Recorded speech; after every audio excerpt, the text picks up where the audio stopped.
What can wash away my sin? Nothing but the blood of Jesus. What can make me whole again? Nothing but the blood of Jesus. Oh, precious is the flow that makes me white as snow. No other fount I know. Nothing but the blood of Jesus.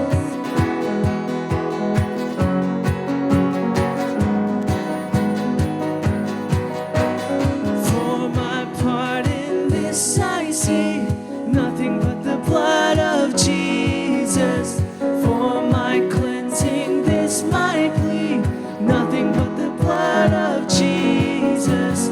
Oh, precious is the flow that makes me white as snow. No other fount I know, nothing but the blood of Jesus.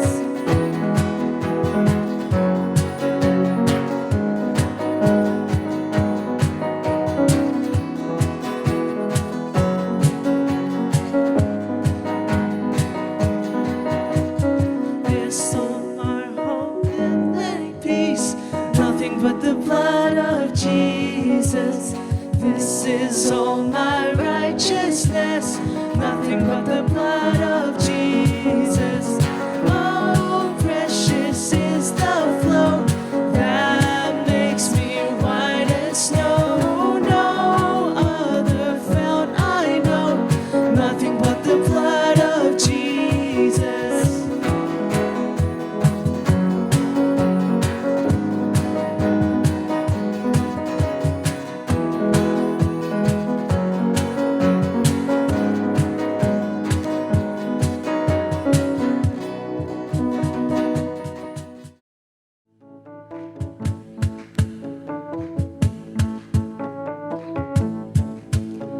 Arise, my soul, remember this.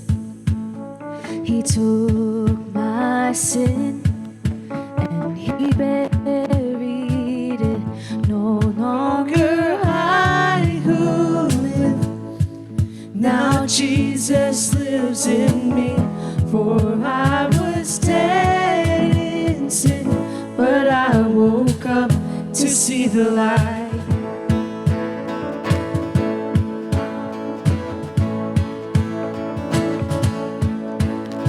No, I won't boast, but in the cross that saved my soul. All else is lost. The fear of fear has no hold on me. So where, oh death, where is your sting? No longer I who lived, now Jesus lives in me. For I was dead in sin, but I woke up to see the light.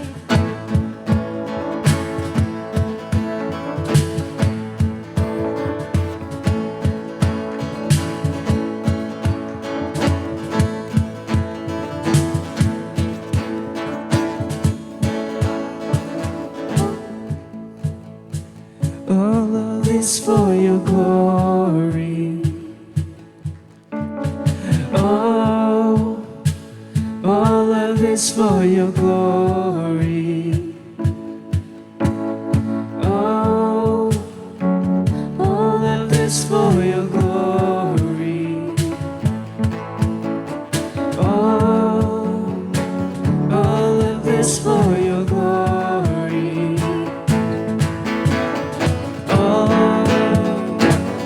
All of this for your glory.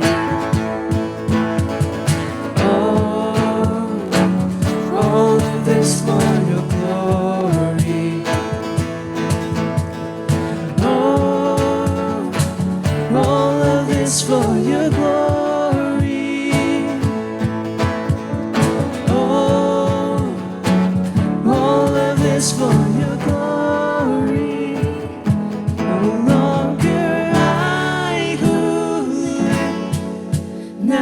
Jesus lives in me.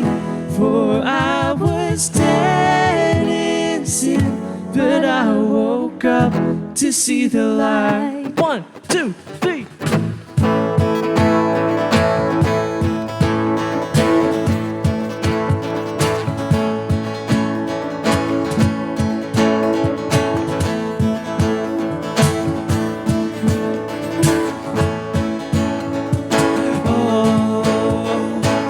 All of this for your glory. All of this for your glory.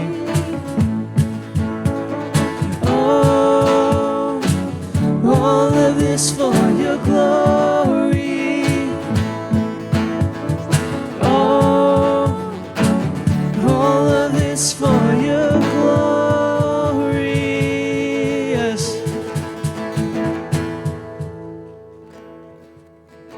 All of these things we do for you, Lord. We do it for you.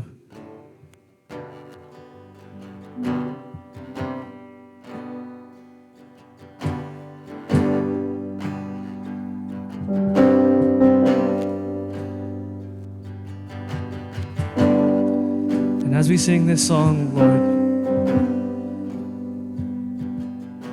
let it be a reminder that we are strong as one, Lord.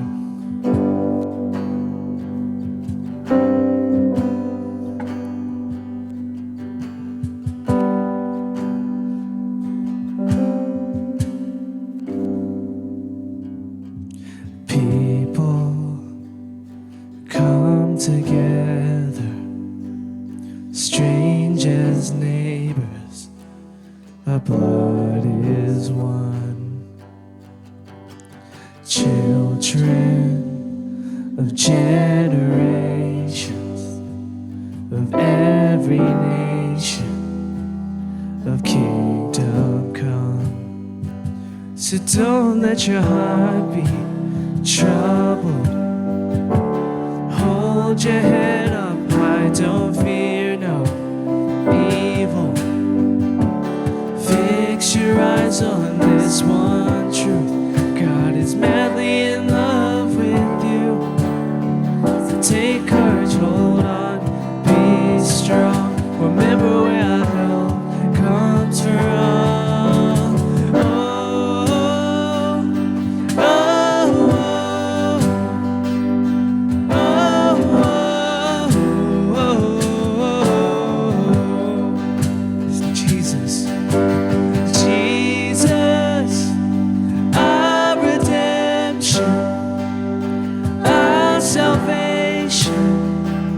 Is in his blood. Jesus, light of heaven, friend forever, his kingdom come. So don't let your heart be troubled. Hold your head up high, don't fear no evil. Fix your eyes on this one truth. God is madly in love with you. Take courage, hold on, be strong. Remember where our help comes from.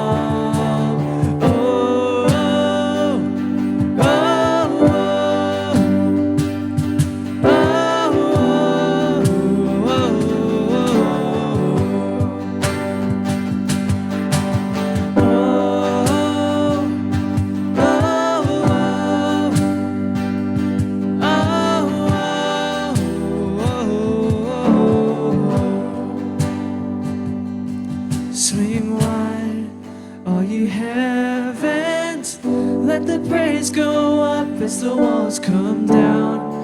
All creation, everything with breath, repeat the sound. All his children, clean hands, pure hearts, good grace, good God. His name is Jesus. Swing wide, all you heavens, let the praise go up as the walls come down.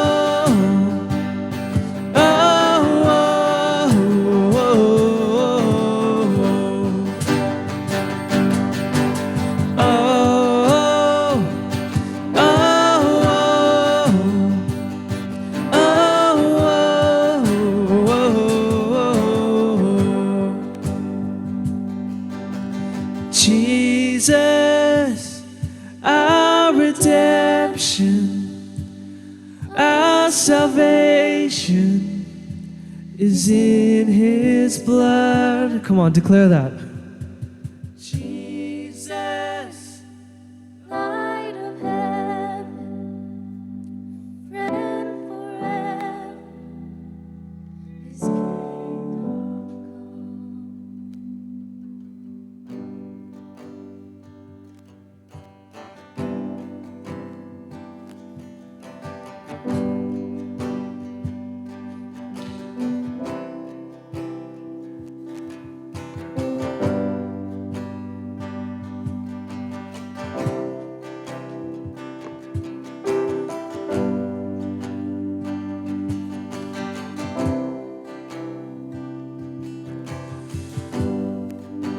worthy of every song we could ever sing, worthy of all the praise we could ever bring, worthy of every breath we could ever breathe. We live for you.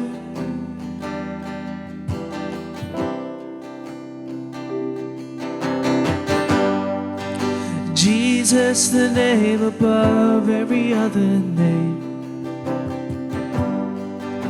You're just the only one who could ever save. Worthy of every breath we could ever breathe. We live for you. Oh, we live for you.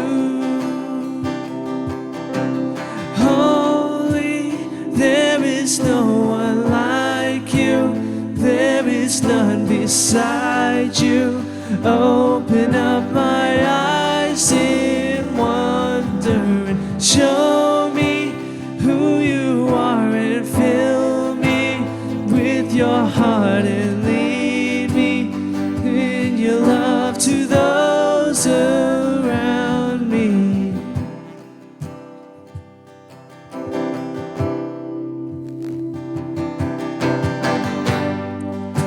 Worthy of every song we could ever sing, worthy of all the praise we could ever bring, worthy of every breath we could ever breathe. We live for you.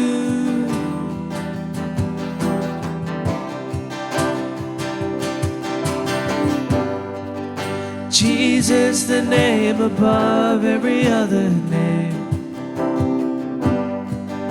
Jesus, the only one who could ever save. Worthy of every breath we could ever breathe. We live for you. Oh, we live for you, Lord. Holy, there is no one like you. There is none beside you. Open up my eyes in wonder and show me who you are, and fill me in your heart and lead me in your love to those around me. And holy, there is no one like you. There is none beside you. Open up my eyes in wonder and show me who you are, and fill me with your heart and lead me in your love to those around me.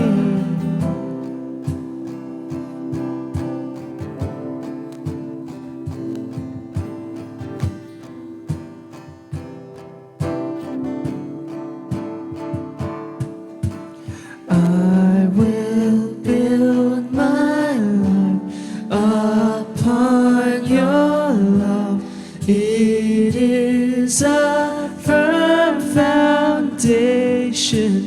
I will put my trust in you alone, and I will not be shaken.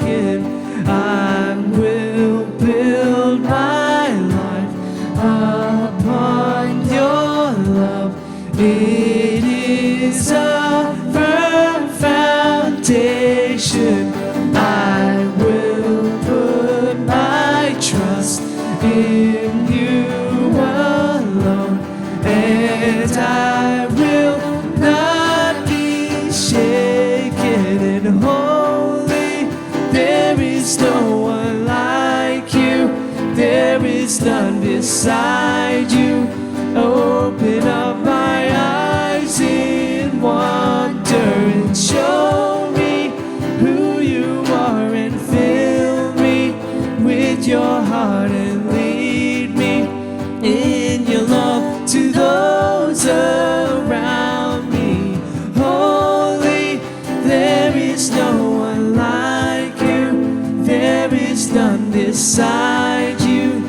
Open up my eyes in wonder. Show me who you are, and fill me with your heart and lead me in your love to those around me.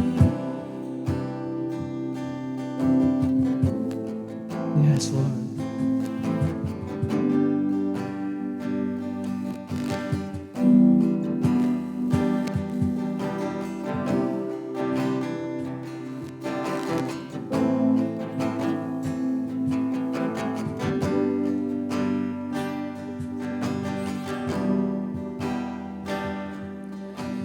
I will build my life upon your love.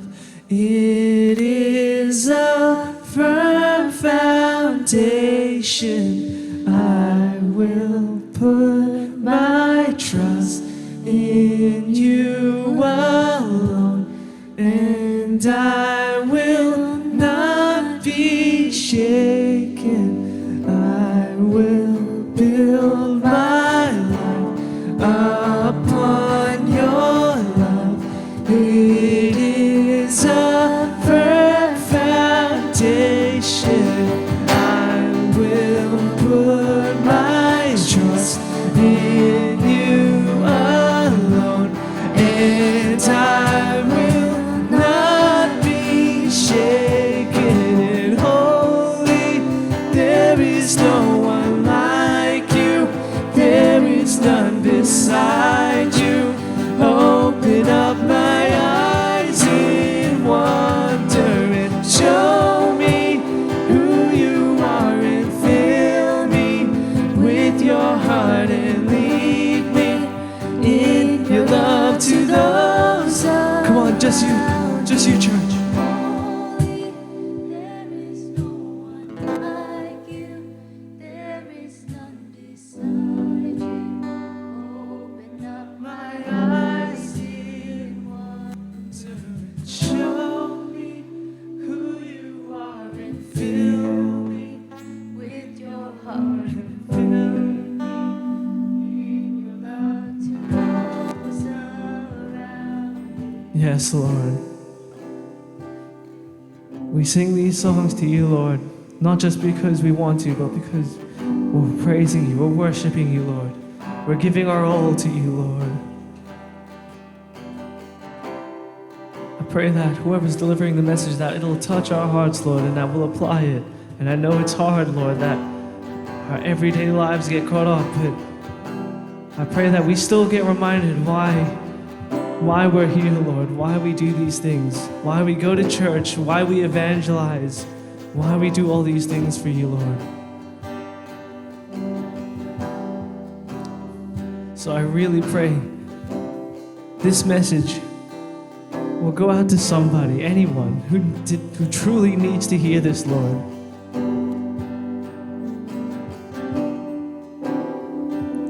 I thank you, Lord, for bringing us another day, Lord. Until we see you face to face, Lord, we'll keep doing these things for you. And I pray all these things in your name. Amen. And today's Bible reading comes from Philippians chapter 2, verses 1 to 4. That's Philippians chapter 2, verses 1 to 4. Therefore, if there is any consolation in Christ, if any comfort of love, if any fellowship of the Spirit, if any affection and mercy, Fulfill my joy by being like-minded, having the same love, being of one accord, of one mind. Let nothing be done through selfish ambition or conceit, but in lowliness of mind. Let each esteem others better than himself. Let each of you look out not only for his own interests, but also for the interest of others. This is the word of the Lord. You may now be seated.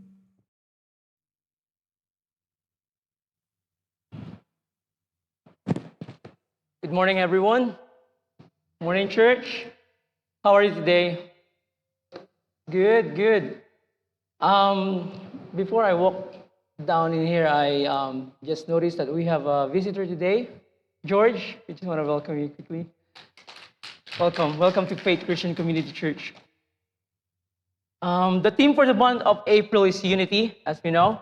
And for the past weeks, we have heard from Pastor Tim and Brother Dan that we need to be completely humble and gentle, be patient, bearing with one another in love, that we need to take every effort to keep the unity of the Spirit through the bond of peace. So until we reach the full unity that is expected from us as people of God, when we become mature and we become more like Christ. We also have heard that there is power in unity. The same power that was demonstrated in the relationship between the Father, the Son, and the Holy Spirit.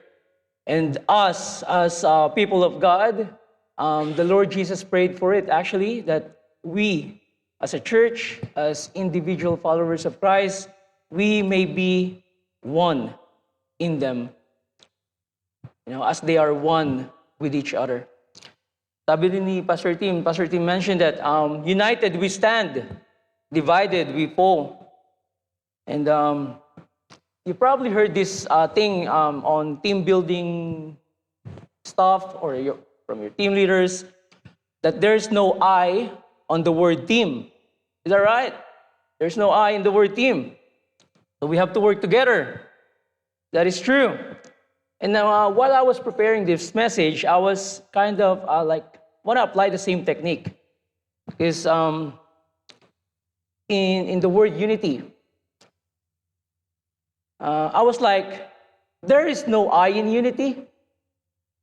Amen?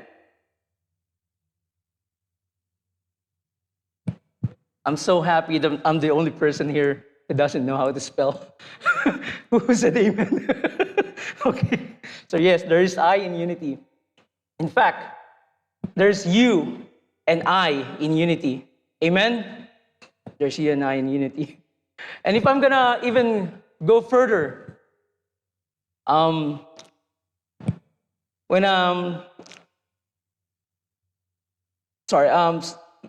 got lost, sorry. So the title of the message for today is Unity through Humility. That humility is the key to unity. So I feel like I'm in a mood of doing another wordplay. So why not do another one? Since the title of the message is Unity through Humility, I'm going to do another one. The word humility, which is actually the main lesson we're going to learn today. Humility. There's, let's be reminded that if unity has you and I, humility have you, one you, and triple I's.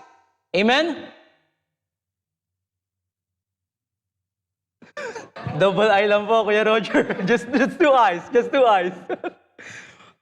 So, humility. So, Humili, not T-I, T-Y. Oh, double I. So, brothers and sisters, I want you to remember when you think about the word humility. All right? When you and I, when we are in that position that we need to practice humility, remember that. For example, Carl Roger and I have a disagreement right now. You are wrong, Carl Roger. You are wrong. Then, I need to practice humility. And remember the word humility. It's got two I's. You are wrong, Kuya Roger. And then I'm going to say to myself, I could be wrong. Say it again. I could be wrong. in order for you to have that, to be in that space of reflection, to be in that space of humility, that you could be wrong, before you say to other person, you are wrong. Amen? Amen. Okay, I'm gonna finish that with my wordplay now. Today we're gonna hear from the Word of God in Philippians chapter 2, verses 1 to 4, which Alicia have read for us. Thank you, Alicia, for that.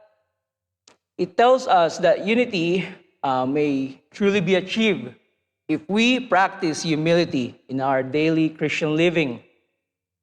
The Word of God is clear enough to tell us that it is impossible to have a godly unity without true humility.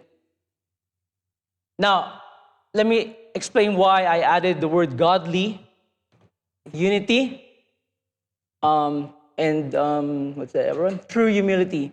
Godly unity, it's because we heard from Pastor Tim last week that in unity, there could be unity that leads to unrighteousness, just like many stories in the Bible, when Israel and other, group of people are united to do things that are unpleasing in the eyes of the Lord. And there's also a kind of unity, a godly kind of unity that is pleasing in the eyes of the Lord. And when it comes to true humility, there's also a true and false humility. Would you agree? Amen. So in order for us to have a godly unity, we need true humility.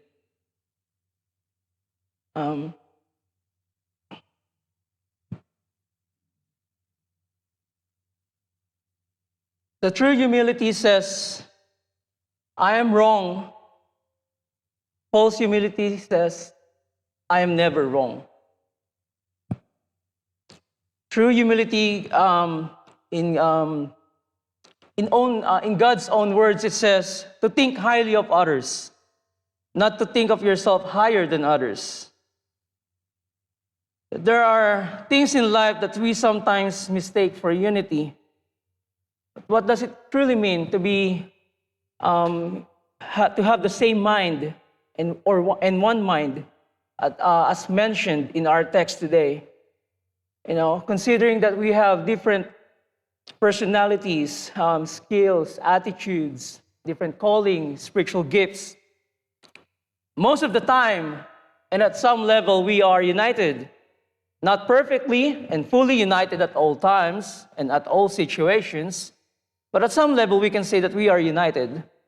But yet, sometimes we forget to practice this very important thing, which is humility, that the Lord Jesus Christ Himself has demonstrated, ultimate demonstration of humility.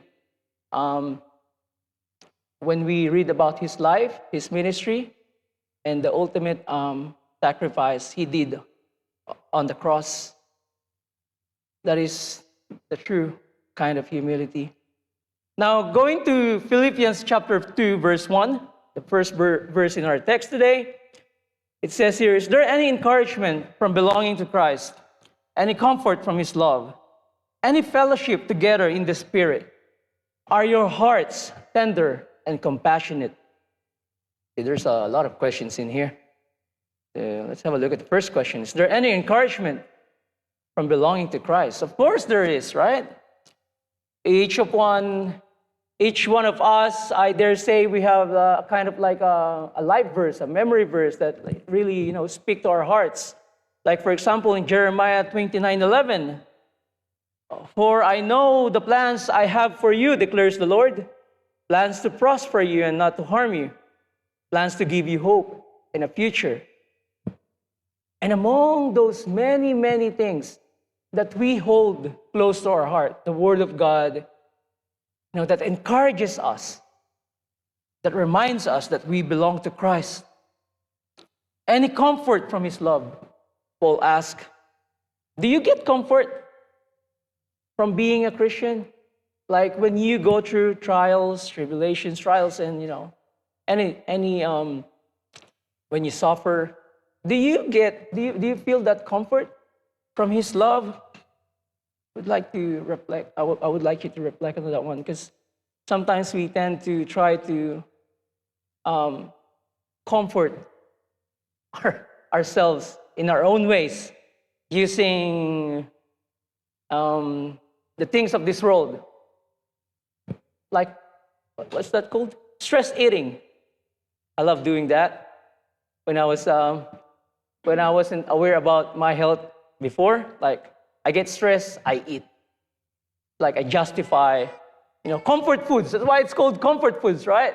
Comfort foods. We do something else instead of going back to the source of true comfort. Everything that is true comes from the Lord Jesus Christ. That's probably one of the reasons He said, I am the way, the truth, and the life. Not only He is the truth that leads to salvation, that brings us back to God, He is also true. God is true in every nature, in every character, in everything. And He brings us those things that are true. True joy, true peace, true comfort. Not just true, but also perfect. They're all perfect. So whenever we feel all the heavy burdens of life, it is an encouragement that we should seek. We should seek it from God. It says in Matthew 11:28-30, "Come to me, all you who labor and are heavy laden, and I will give you rest. Take my yoke upon you and learn from me, for I am gentle and lowly in heart. You will find rest for your souls. My yoke is easy and my burden is light."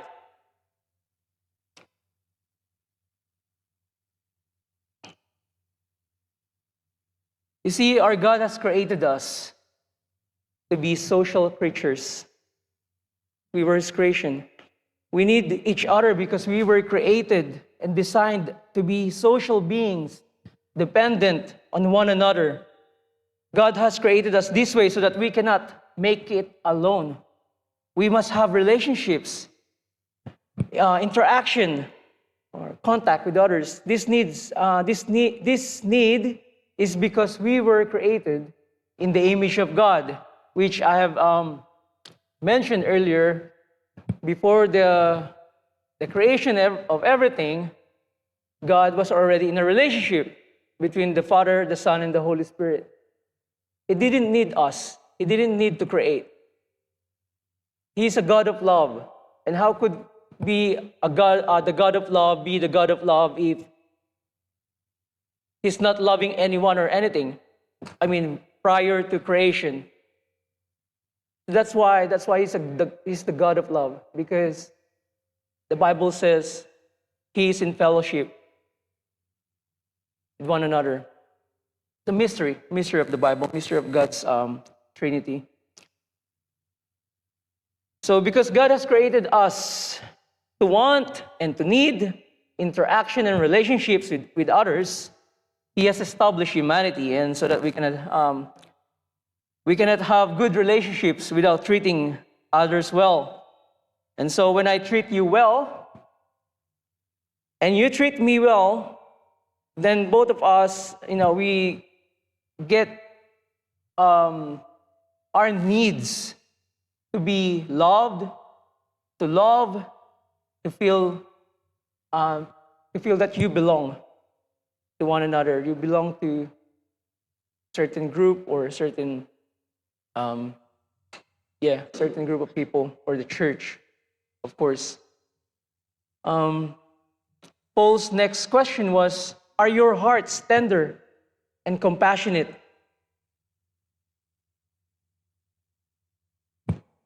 We can say yes to that, brothers and sisters. If we claim that we are followers of Christ, that we are born again, we can say yes to that, because God's promise was He will give us a new heart and a new spirit, and so that we can say, yes, my heart is tender. Yes, I am compassionate. Not all the time, not all situations, but yes, we have that desire to pursue to be tender and to be compassionate. We probably heard from many testimonies before that when a new believer, a new Christian, a new born again comes to the pulpit and share their testimonies, they will say, I used to be like this. I used to be arrogant. I used to be prideful. I used to hate people. And then they will share their testimony. Now, the Lord changed me. I feel like the Lord just, He gave me a new heart, a new spirit. It's because it's true. It is true. We know that. In Ezekiel 36:26, He promised that I will give you a new heart. I will put a new spirit in you. I will take out your stony, stubborn heart and give you a tender, responsive heart. You see, responsive, right? There's an element of response. Once you are born again, as we know, we are all work in progress. We need to continue to pursue that. We need to continue to respond to it. Yeah, we need to respond to that new heart, to that new spirit. We have to do something about it. I have a new heart. I'm compassionate. I have a new spirit. Then what's next? And so what? Then comes, because of your faith, comes good works. Comes good works. Now you are able to do good works. We are able to love one another, to forgive one another. Amen? Amen. So there is a cooperation there. And we know that in the process of the theology of sanctification. The church, the body of Christ, is not a building or denomination, but a group of redeemed individuals who share a common life of fellowship. In other words, if you and I are self-centered, we have no fellowship with Christ or with this church. Again, if you and I are self-centered, then we have no fellowship with Christ or with His church. Fellowship with God's Spirit is manifested through love and relationship with other believers. Amen? Amen. Because in 1 John 4:20 says, if someone says, I love God, but hates a fellow believer, that person is a liar. For if we don't love people we can see, how can we love God, whom we cannot see? Now, going to Philippians chapter 2, verse 2, our next verse, Paul is saying, then make me truly happy by agreeing wholeheartedly with each other, loving one another, and working together with one mind and purpose. It's as if, this is the word of God, right? If Paul is saying this, if that makes Paul glad, if that makes us glad, then we can safely say that this makes our Lord glad as well, our God. That whenever we are being like-minded, having the same love, being in one spirit and purpose, we don't have to be, as we have heard before, we're not expected to be, to pursue uniformity, but just being in one mind. Being in one mind doesn't mean uniformity. Being in one mind doesn't mean we're going to agree on everything. We were commanded to agree, okay? But there is something about we can also agree to disagree, right? What it means is we should have one mind that we pursue. Later on, along the line, we're going to hear that we need to pursue the mind of Christ. We should have the mind of Christ. There's a text about that as well, that we should have the mind of Christ. And to have the mind of Christ, one thing we will learn about him and we know about him is that it's about humility. And he even prayed about unity. So unity and humility are really related to each other. Being united in Christ, we work together for the same purpose rather than seeking areas of disagreement and division. Being united with Christ means we pursue to have the mind of Christ. And for us to be able to grow, to have the mind of Christ, we need to grow. We need to grow in the knowledge of Christ. Again, that is in the Bible. We were commanded to grow in the knowledge of Christ. And how am I going to grow in knowledge of Christ if I don't pursue Christ? I don't read the Bible. I don't pray. I explained this to one of the young people before, like, if I say I'm married to Elvie, and we only see each other once a year, and we don't even live together. And I say, we're married, I love her, I know her. That doesn't make any sense.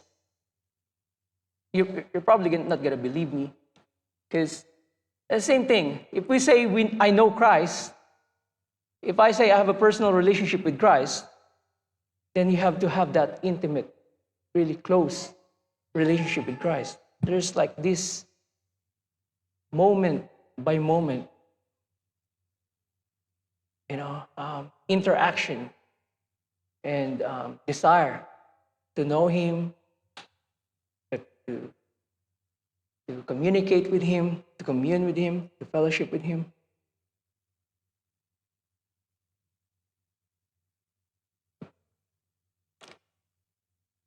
And so once we have the knowledge of Christ, then we will be presented to choose between righteousness and unrighteousness, unity or disunity.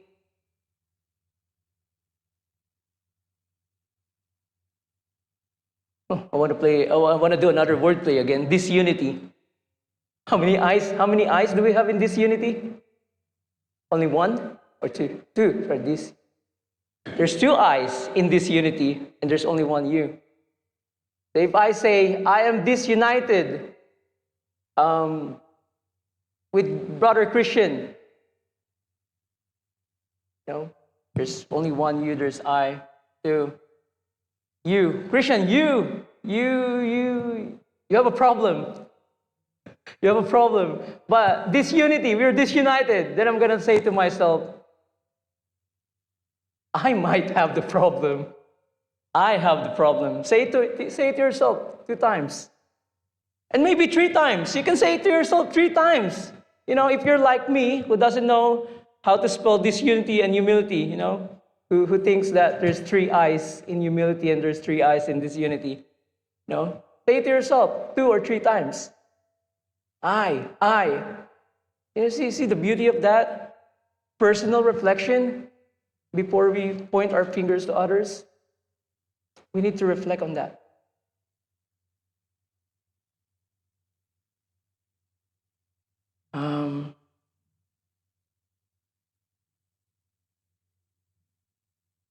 Romans chapter 12, verse 16 says, be of the same mind toward one another.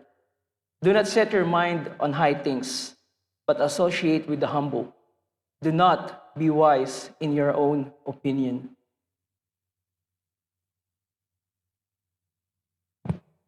Our human nature has trained us to be the best, the fastest, the greatest.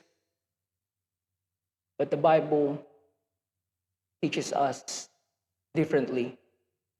The Lord Jesus demonstrated to us a different kind of way of life. That's why we sometimes hear his kingdom is like an upside. What's the word?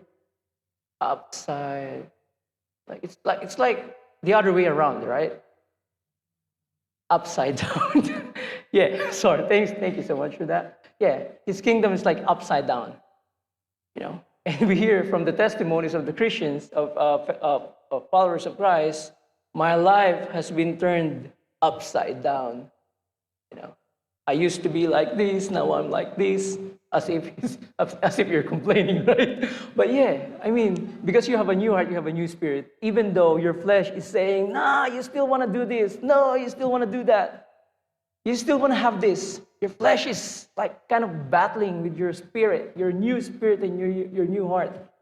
On the other hand, you want to please God because of that new spirit and new heart. You want to please God. And on the other hand, the flesh is trying to pull you towards worldly things. Philippians chapter 2, verse 3. Let's continue. Don't be selfish. Don't try to impress others. Be humble, thinking of others as better than yourselves. Amen. And there's another text in Galatians 5:26. Let us not become conceited or provoke one another or be jealous of one another. And in Ephesians 5:21, it says, and further, submit to one another out of reverence for Christ.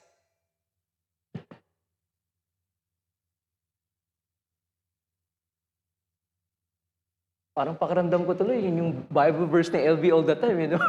Pag nagpapasensya sa akin, I will submit to you out of my reverence for Christ. And we can use that, right? Like, we can always think about that. We need to keep on reminding ourselves of, we love one another. We can love because Christ first loved us. God first loved us, yeah?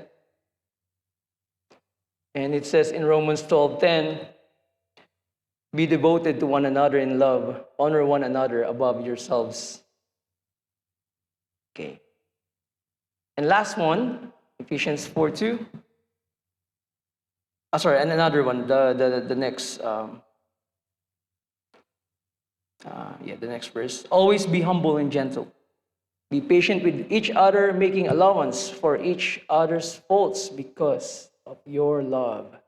Making allowance for each other's faults. You know, as the youth pastor, I have witnessed for quite a while. I have witnessed and realized that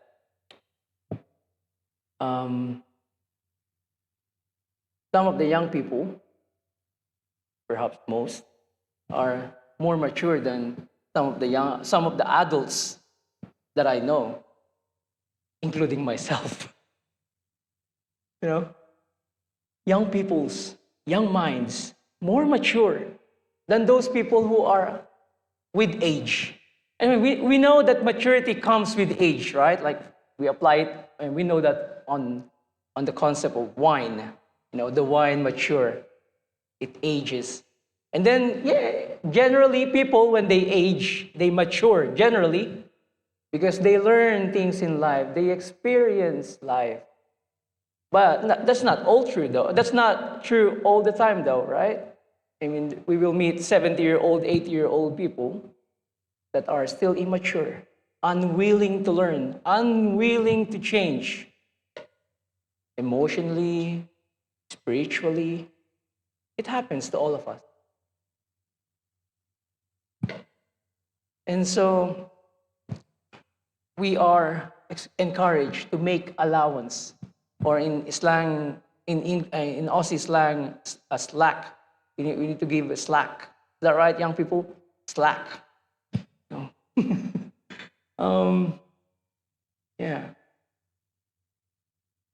Unity in love means selfish ambition and pride have no place in our Christian life. In John 13:34, it says, a new commandment I give to you, that you love one another as I have loved you, that you also love one another. By this, all will know that you are my disciples if you have love for one another.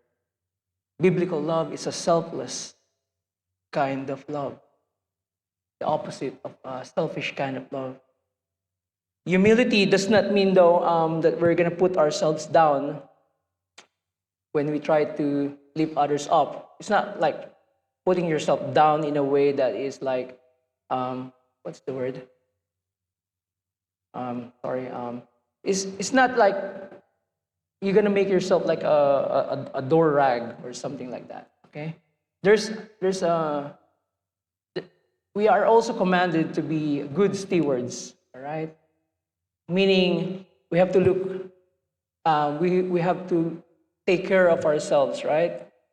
There's a good example perhaps is when you are in a toxic relationship, right?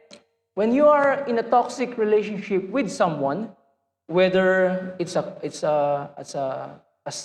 workmate, a stranger, a close friend, family member, oh, there's a fine line between practice when you practice humility and love. There's a fine line between letting other people hurt you unnecessarily. All right? We will be hurt. We will be hurt. All right? We know that. We get hurt unnecessarily. Sometimes it's necessary. But, for example, in a toxic relationship, if it's continuous, if it is a cycle, then you have all the rights to think about it, to reflect on it, to put boundaries and limits. Okay? There's sometimes we misinterpret the theology of, especially us Filipinos, because in Anglos it's different. In other cultures it's different. Like the Anglo culture, the Australian culture, it's different. Us Filipinos, especially me personally, I've been taught and I've always tried to use this operational theology that when I am in that situation, when I have to suffer, I'm just gonna suck it up because Christ died on the cross. I mean, Christ died on the cross, and if I'm gonna compare that to what is happening to me right now, it's nothing. So you know what? I'm just gonna remain in this toxic relationship. I'm just gonna let that person hurt me. Is that a faithful interpretation of the Word of God or faithful application of the Word of God or theology? Of course not. Brother Dan and I have attended this cultural intelligence and emotional intelligence seminar at the Baptist Union of Victoria. So there's a lot of different cultures there. Different people. Australian, Chinese, Filipino, Burmese, everyone. Australian culture, we can learn so much in other cultures. And that includes setting boundaries and limitations. Right? So when we love one another, it means we need to be able to apply that kind of humility and love in a godly way, in a practical way, in a way that also aligns to the theology that you are also accountable to yourself. And that you have to be a good steward as well. Let me give you an example. If I let someone put me down in a way that is unhelpful for me, then I'm not going to be standing here in front of you today delivering God's message, right? So I am accountable to God, to what God has given to me. Therefore, Pastor Tim and most pastors know about, the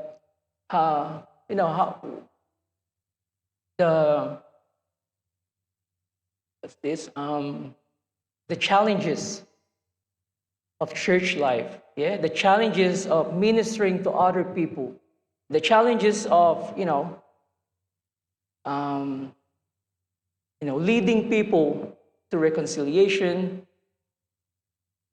And perhaps one of the most challenging part is when you, as the pastor or as a church leader, is actually in the middle of that, or actually the main, um, in the middle of that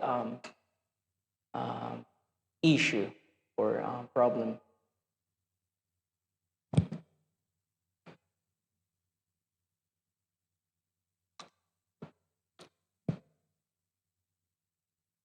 So we are instructed to look out for the interests of others. We are to keep an eye out to discover ways we can help others, even when they do not need when they do not see the need they need their need for such help. So, for example, in Galatians 6, chapter 2, verse 2, it says, "Carry each other's burdens, and in this way you will fulfill the law of Christ." It's amazing how the Word of God fits together, and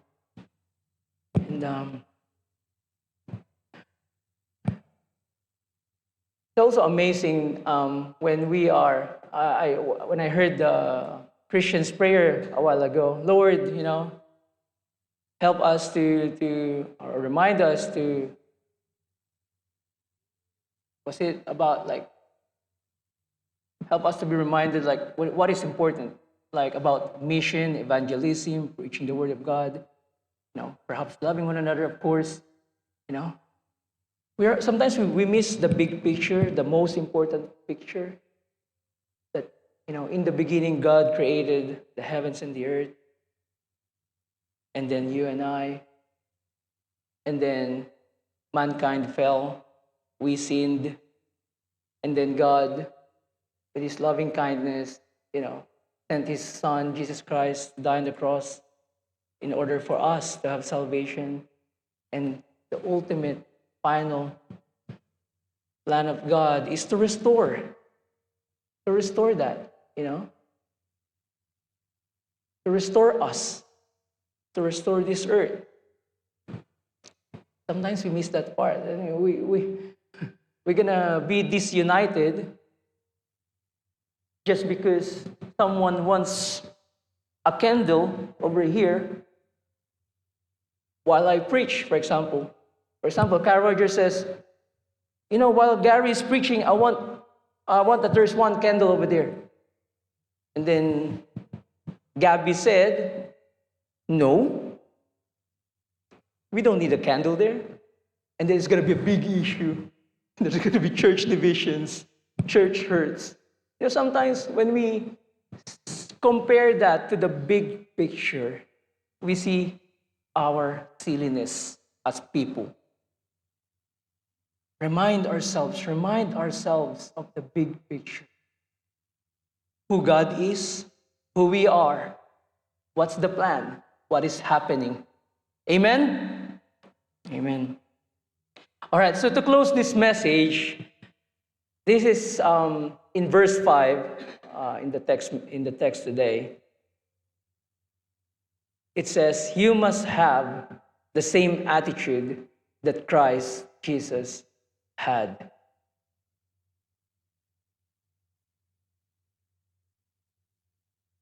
One of the extreme misinterpretation of this is, when it's Easter in the Philippines, people crucify themselves, like literally crucify themselves, even do the, what's it called, that penitentia. You must have the same attitude that Christ Jesus had. It doesn't say we're going to put ourselves on the cross. It simply means that we have the mind of Christ, meaning those things He has demonstrated in the Bible that we know. Like, for example, submitting to the will of the Father, demonstrating humility, serving the disciples, washing their feet, healing. And we can do healing nowadays. Not that kind of healing that Jesus did, but a kind of healing that can heal both you and me, when we are having disagreements, disunity in the church, there should be healing. When we have the mind of Christ, there will be healing. So when we let's see how the Word of God defines humility then. How God wants us to understand and see and imitate the ultimate definition of humility in the person and works of our Lord Jesus Christ. Philippians 2, verses 6 to 11. I'm going to close with these verses. Though he was God, he did not think of equality with God as something to cling to. Instead, he gave up his divine privileges. He took the humble position of a slave and was born as a human being. When he appeared in human form, he humbled himself in obedience to God and died a criminal's death on a cross. Therefore, God elevated him to the place of highest honor and gave him the name above all other names, that at that name, at the name of Jesus, every knee should bow in heaven and on earth and under the earth, and every tongue declare that Jesus Christ is Lord, to the glory of God the Father. So this is the ultimate definition and expression of humility lived out in the person and works of our Lord Jesus Christ. Amen? Amen. And so we must have the same attitude. So it is my hope and prayer for each one of us that we continue to grow more in the knowledge of Christ, to have the mind of Christ, to get closer to God individually and together as a church. Remember those words: humility, unity, the you and I's. Now we learned there's only two I's, right? Remember those words. Even the disunity, whenever you feel like in that situation, that is my encouragement to you and me. All right. Let us close in prayer. Father, you have made us, oh God, for deep, satisfying relationship because you are a relational God. Help me to bring joy to others through humble attitudes and actions of love. Forgive me of being at times self-centered, looking out for only for myself. Enable me to think of others first and to show your love toward them. Father, we thank you for both the blessing of unity and the lessons we learn from this unity. When we are disunited, may we pursue to learn something from it and pursue unity among us. This unity refines each one of us, and our unity brings glory to your name. May you be glorified with our unity. In Jesus' name I pray. Amen.